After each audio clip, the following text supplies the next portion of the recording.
पालकमंत्रीपद मिळाल्यानंतर पहिला मतदारसंघातला दौरा मी सुरू केलेला आहे। तो चोपडा तालुक्यापासून सुरू केलेला आहे।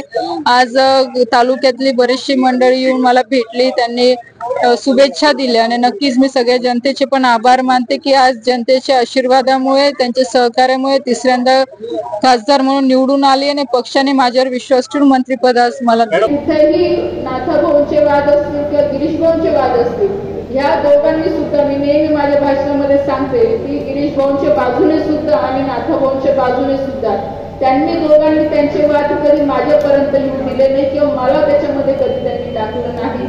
प्रयत्न माझा हाही राहिला आहे की दोघं नेते एकत्र येऊन आपल्या जिल्ह्यासाठी अजून काय चांगलं करता येईल त्याच्यासाठी प्रयत्न नक्कीच झालेच पाहिजे, त्याच्यासाठी प्रयत्न झालेच पाहिजे की जेणेकरून आपल्या जिल्ह्यातला विकास हा कुठे थांबता कामा नाही।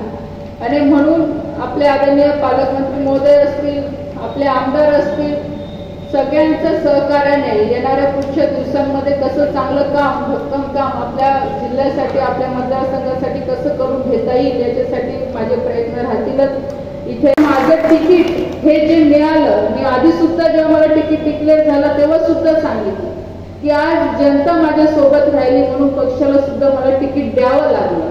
कारण की आज जो काही सर्वे त्यावेळेस झाला की सर्वेमध्ये फिरून परत माझंच नाव पुढे येत होतं आणि पक्षाने पण ते मान्य केलं की लक्ष तुझं काम चांगलं आहे आणि कोणी काही जरी म्हणत असेल तर तिसऱ्यांदा तिकीट हे तुलाच दिलं जाणार आणि त्यांनी दिलं।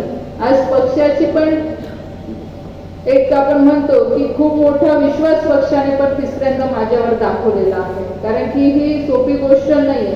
आपल्या रावेर मतदारसंघामध्ये पहिल्यांदा असं होतंय की कंटिन्यू म्हणजे तिसऱ्यांदा तिकीट एका उमेदवाराला पहिल्यांदा आपल्या रावेर मतदारसंघामध्ये मिळतंय पक्षाचं। म्हणून तुमचं म्हणजे मी हे सगळे श्रेय हे तुमचं आहे असं मला म्हणायला काही कुठे कमीपणा वाटत नाही। हे सगळे जनतेचं श्रेय आहे। तुमचा विश्वास जो काही माझ्यावर तुम्ही मागच्या 10 वर्षापासून जो ठेवला त्याच्यामुळे मला पक्षाने सुद्धा संधी दिली, पक्षाने सुद्धा खूप मोठी ताकद माझ्या मागे उभी राहिली, तुमची सगळ्याची ताकद खूप मोठी माझ्या मागे उभी राहिली।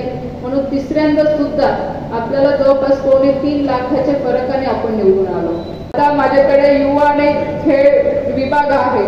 आता ह्या विभागाची मी काही खूप म्हणजे मला एवढी माहिती नाहीये, कारण की मी आधीपासून शेतकऱ्यांसाठी आणि महिलांसाठीच काम करत आलेली आहे।